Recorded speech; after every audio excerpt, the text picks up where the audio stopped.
Dans l'actualité de ce jeudi, cri de détresse des déguerpis de Ouakam Terme Sud. Des familles entières ont passé la nuit dernière en plein air. La décision de la Cour suprême en faveur de la Comico est toujours contestée par ces déguerpis. Ils dénoncent un coup de force. Nos équipes sont retournées sur place. Reportage à suivre. La distribution de l'eau connaîtra des perturbations à partir de mardi prochain. Sen'Eau et la SONES annoncent des travaux sur les ouvrages de production et de transport d'eau potable de Keur-Montmarsar, Méré et l'usine du Pont B à Front de Terre. Dans ce journal, nous vous dirons les localités concernées. Malnutrition aiguë au Sénégal, la situation est toujours sévère à Diourbel. La région reste dans la zone rouge malgré les différentes actions de sensibilisation. Les spécialistes alertent les autorités. Plus de détails dans cette édition. Grand Magal de Touba, J-5 à suivre le journal du Magal avec Chérif Dia. Bonsoir. Quelles seront les actualités développées dans votre journal, Chérif ? Bonsoir, Chérif Diop. Au menu du journal du Magal, la visite du ministre de la Santé à Touba. Abdoulaye Diouf Sarr annonce une couverture sanitaire complète et déploie 5000 agents dans la ville sainte. À suivre aussi notre reportage à la grande mosquée de Touba avec son impressionnant dispositif de riposte contre le Covid-19. Le plan directeur de l'eau à Touba sera mis en œuvre après le Magal selon l'Office national des forages ruraux. Pour ce qui est de l'édition 2020, la tutelle rassure, le réseau hydraulique est amélioré pour satisfaire la demande. Vous entendrez également le ministre de l'eau et de l'assainissement, Serigne Mbaye Thiam. Et puis, ouverture ce matin de la 4e édition du colloque international sur le soufisme. À cause de la crise sanitaire, les travaux se sont déroulés en visioconférence. Nous recevrons à cet effet Momodou Nia, qui est le rapporteur général du colloque international sur le soufisme, Chérif. À tout à l'heure, Chérif Dia. Voilà pour le sommaire. Soyez tous les bienvenus.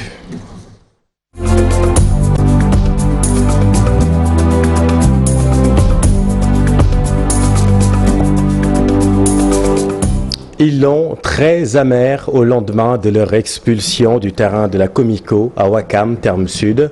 Les déguerpis ne décolèrent pas. Totalement désemparés, vous allez le voir, ils dénoncent un coup de force. Certains parmi eux disent dormir désormais à la belle étoile. Mamadou Fall, Ababakar Kamara. Aujourd'hui, ils m'ont déshonoré et que le militaire, on ne le déshonore pas. L'humiliation est insoutenable pour ce militaire en activité. Partir travailler, il a eu la surprise de sa vie, sa famille expulsée. 33 ans d'armée. Au lieu d'attendre mon arrivée, j'étais au camp.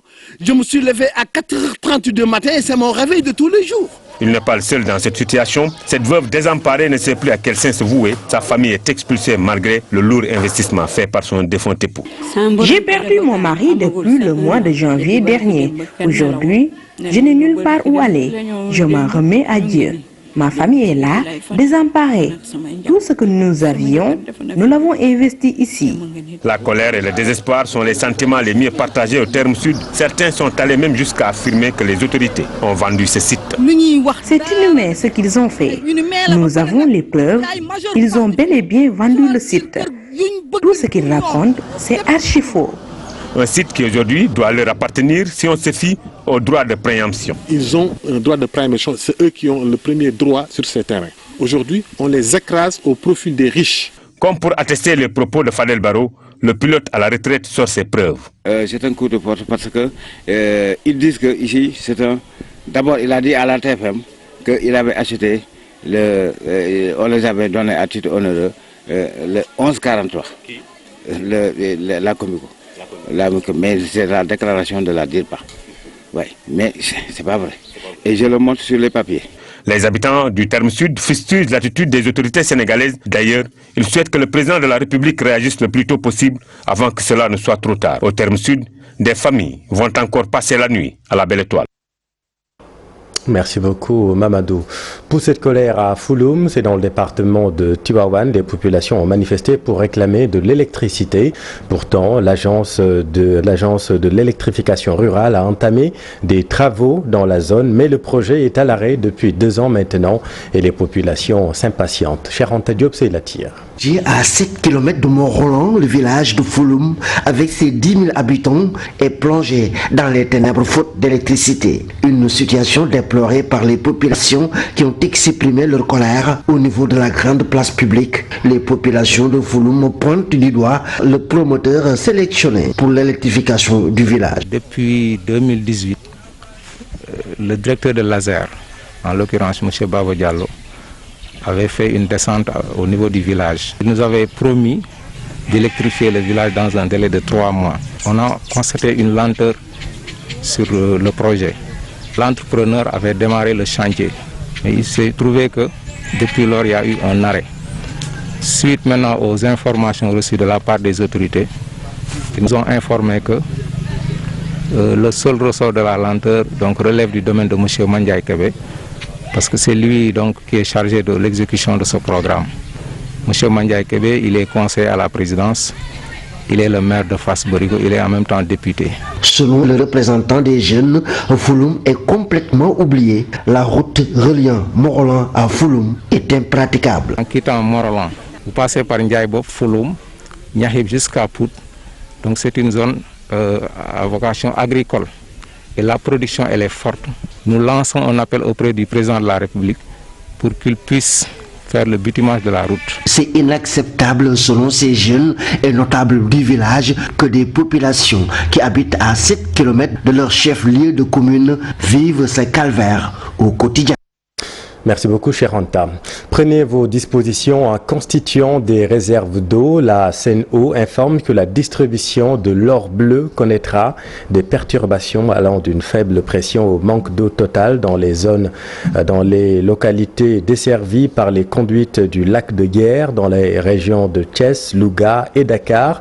Dans la capitale, Rufisque et la banlieue de Dakar seront concernés. Le manque d'eau sera occasionné, selon la Sen'Eau, par des travaux d'entretien qui auront lieu le mardi 6 octobre. La situation reviendra à la normale à la fin des travaux, c'est-à-dire dans la nuit du mercredi 7 octobre.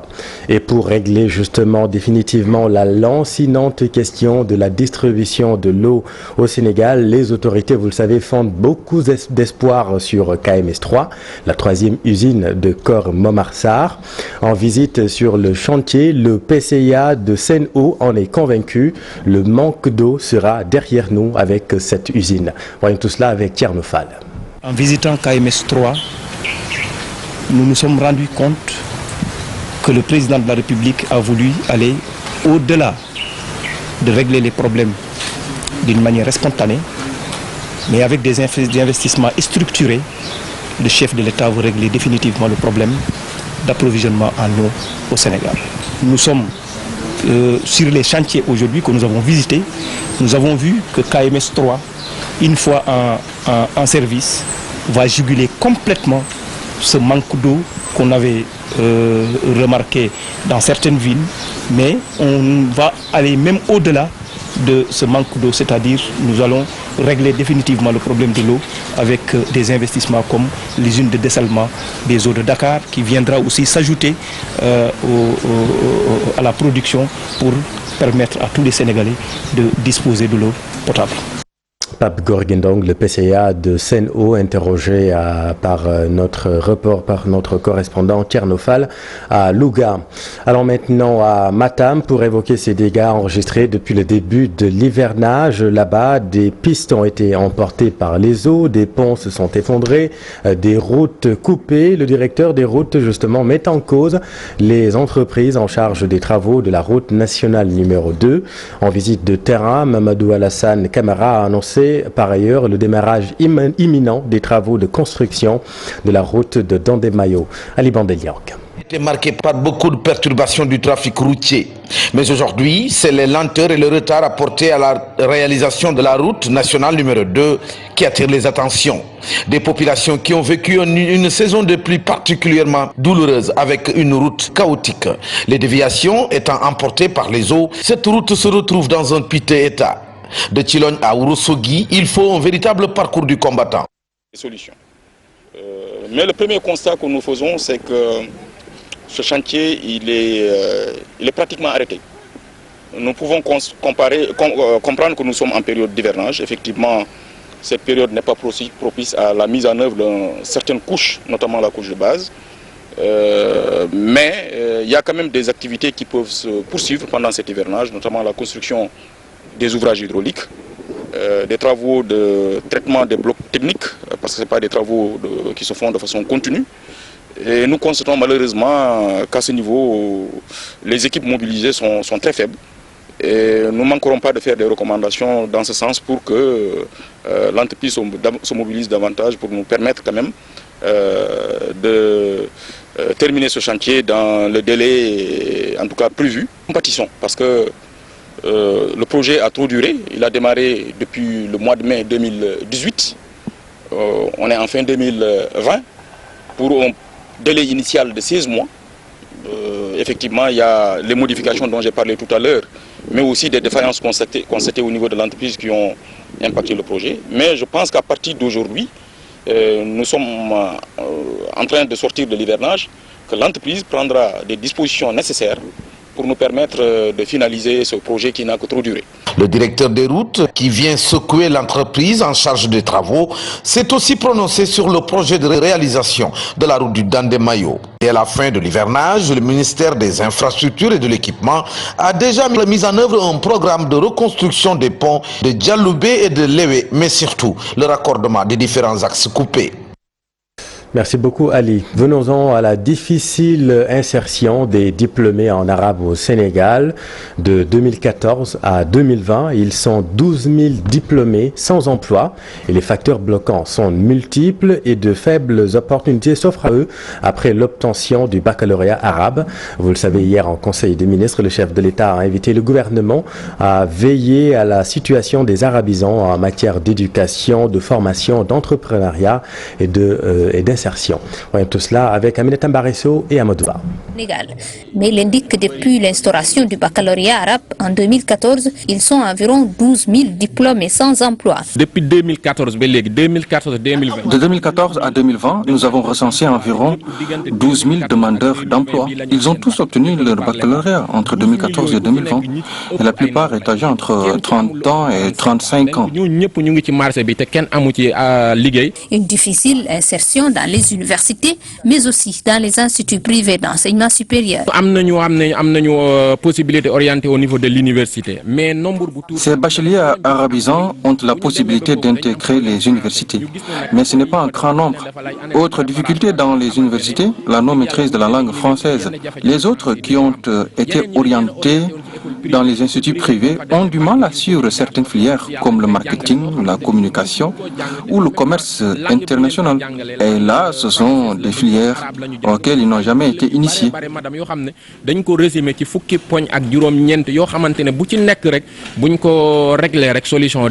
À part l'université sénégalaise, les bacheliers en arabe ont la possibilité de faire le concours des élèves maîtres, mais là également, le français constitue un facteur bloquant. À part la formation supérieure ou l'université, nous pouvons juste passer le concours des élèves maîtres. La Fédération des Afro-Arabisants du Sénégal plaide pour une réadaptation du système suivant les besoins des diplômés en arabe, et cela est inclus dans les 19 points du mémorandum déposé auprès du président de la République. D'ailleurs, le chef de l'État a donné des instructions pour que ce mémorandum soit pris en compte par les différentes directions concernées. L'accès à l'info encore difficile pour les femmes journalistes, c'est ce qui ressort d'une rencontre tenue par l'ONG Article 19. Les consoeurs rencontrent encore beaucoup d'obstacles avant d'accéder à l'information au même titre que leurs confrères. Cette rencontre a été présidée par le président du CNRA, Fatou Bintou Konté et Younous Diatta. Sérieux goulot d'étranglement pour les femmes au Sénégal. Pourtant, ce droit à l'information est une condition nécessaire pour ne pas être lésé et niveler les inégalités. L'accès à l'information sur les femmes et l'accès à l'information pour les femmes. Les deux posent problème. Et tout à l'heure, vous l'avez vu, je suis parti de mon vécu pour vous dire qu'il y a véritablement, moi je l'ai rappelé, un problème de mindset. Un mindset qu'il faut pulvériser si nous voulons avancer. D'abord parce que nous avons dans tous les domaines des expertises femmes extrêmement importantes et variées. Et à ces experts-là, on doit donner toutes les chances. Je pense que dans nos rédactions, souvent nous avons des responsables femmes Et c'est à elles, je pense, de faire des efforts importants. Pour Babacar Diagne du CNRA, il est temps que les femmes soient reconnues à leur juste valeur. Un inventaire de l'expertise femme est plus que nécessaire afin d'accroître leur participation au processus de développement. Qu'on fasse l'inventaire des expertises femmes. Je pense que si on ne le fait pas, on aura sur les questions importantes toujours des plateaux à 99% d'hommes. Et je pense que ça n'aide pas à faire avancer les choses. Au Sénégal, un projet de loi sur l'accès à l'information sur les femmes et pour les femmes est soumis à l'Assemblée nationale depuis 2018. Cette loi, jusque-là, dort dans les tiroirs. Oui, le Sénégal fait partie de presque toutes les conventions internationales relatives à l'accès à l'information. Le Sénégal est membre de l'OGP, le Open Government Partnership. Le Sénégal est membre de l'ITE. Le Sénégal est membre de plusieurs mécanismes internationaux promouvant l'accès à l'information en général. Cependant, dans la législation sénégalaise, même si la Constitution consacre l'accès à l'information, la loi sur l'information universelle, l'accès à l'information universelle au Sénégal reste encore bloqué, je crois, depuis 2018 à l'Assemblée nationale, et on ne sait pas pourquoi. Pour plus de transparence et d'égalité, l'accès à l'information des femmes est un impératif, surtout au Sénégal. Malnutrition aiguë au Sénégal, la région de Diourbel toujours en zone rouge. Malgré les différentes actions de sensibilisation et d'aide aux nécessiteux, le taux de malnutrition dépasse les 5% là-bas. Un constat du docteur Néné Awassi, coordonnateur de la cellule de lutte contre la malnutrition dans la zone centre. Elle est interrogée par notre équipe à Diourbel, Babacar Diouf. Global, qu'on peut juger précaire dans la mesure où on dépasse le seuil des 5%. Donc on est en train de faire la relance des activités de nutrition, notamment communautaire, à travers donc les différents projets de nutrition au niveau des communes. Sûrement qu'il y aura un impact, hein, mais il faudra attendre de faire une évaluation à travers peut-être une enquête au niveau régional, au niveau des départements pour pouvoir mieux apprécier. Mais on a donc repris les activités au courant du mois d'août. Et dans les sites de nutrition communautaire, les enfants donc sont régulièrement suivis à travers la pesée, à travers le dépistage de la malnutrition. D'ici la fin de l'année, en fin décembre, on aura donc à faire une évaluation pour apprécier réellement. Donc on peut dire qu'il y a quand même une vulnérabilité plus au niveau du département de Bambey. Alors maintenant, dans le sud, lutte contre la coupe abusive de bois dans les communes de Pakao. Le service des eaux et forêts accuse les populations locales d'être en complicité avec les trafiquants coupeurs de bois. La municipalité de Djanaba a mis en place des comités de veille et d'alerte pour freiner ce phénomène avant de démarrer une vaste campagne de reboisement. Voyons tout cela avec Bakary Conté et Kaliyame. Les camions est emporté vers la Gambie et la Guinée-Bissau. Un phénomène qui inquiète les agents des eaux et forêts. Selon eux, ces trafiquants sont souvent en complicité avec des populations locales. On est toujours confronté à ce problème, mais ce que nous exerçons, c'est que la population qu'elle sache que les gens là, ils ne sont pas d'ici et ils ne pensent qu'à leur propre profit au détriment du profit de la population locale. Et ces derniers doivent être pris prendre conscience de cet acte et lutter contre ces derniers au lieu d'être en complicité avec ces derniers. La municipalité de Djanaba a tenu des rencontres avec les chefs de village. Une vaste campagne de sensibilisation et de reboisement est en cours dans cette zone. Cette histoire du reboisement sera marquée dans l'agenda historique de la commune de Djanaba. Je crois que tous les villages qui composent la commune de Djanaba vont en bénéficier. S'il plaît au bon Dieu, c'est ce que nous souhaiterons. Et nous souhaiterons encore étendre encore cette action vers d'autres communes. Vraiment, Djanaba, comme vous le savez, nous sommes regorgés des potentialités, des ressources forestières, mais avec la dégradation, avec l'exploitation abusive de la forêt, et aujourd'hui nous sommes confrontés à beaucoup de phénomènes avec le changement climatique. Parce que c'est un phénomène qui peut vraiment compromettre même la vie de la nouvelle génération. Nous avons trouvé cette forêt, nos ancêtres l'ont laissée, et nous de droit aussi, nous devons tout faire pour conserver cette forêt-là à la nouvelle génération. Le maire Abdoulaye Kébé et les jeunes du PACA ont promis d'élargir ce programme dans les autres communes de la localité afin de lutter contre la déforestation. Merci Bakary. Et puis un mot sur la situation épidémiologique. Le Sénégal a franchi la barre des 15 000 cas de contamination à la Covid. 37 nouvelles infections enregistrées ce jeudi ont porté à 15 019 le nombre de cas confirmés depuis le 2 mars. Le bilan du jour annonce également la guérison de 101 patients. L'état de santé des patients hospitalisés évolue positivement. La place Faidherbe de Saint-Louis change de nom et rebaptisée place Baya Ndar. Le maire Mansour Faye a toutefois rappelé que la question du déboulonnement de la statue n'est pas encore à l'ordre du jour et les conseillers municipaux vont statuer sur la question pour savoir si oui ou non elle sera remise à sa place après la réhabilitation de cette place. Mansour Faye avec notre équipe à Saint-Louis. Le municipal l'a voté à la très grande majorité.